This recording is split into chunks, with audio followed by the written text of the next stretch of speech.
কৃষ্ণ বলে কাঁদাটা তো সোজা নয়। কৃষ্ণ বোঝেন কেন কাঁদছে। একটা ছোট শিশু খাট থেকে পড়ে গেছে, খুব কাঁদছে। তো মা দৌড়ে এসে একটা লাড্ডু দিয়েছে। তখন ছেলেটা দেখলাম, বাহ খুব সুন্দর, তো খাট থেকে পড়ে যাও, হ্যাঁ করো, লাড্ডু।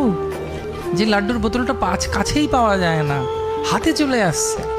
তো পরের দিন ইচ্ছে করে পড়ে গেছে, পড়ে খুব কাঁদছে, খুব কাঁদছে, খুব কাঁদছে।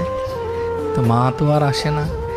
তারপরে মায়া কান্না বন্ধ করে চোখ মুছে মার কাছে রান্নাঘরে গেছে, গিয়ে বলছে, মা কালকে কাঁদলাম, তুমি এলে, আজ এলে না কেন?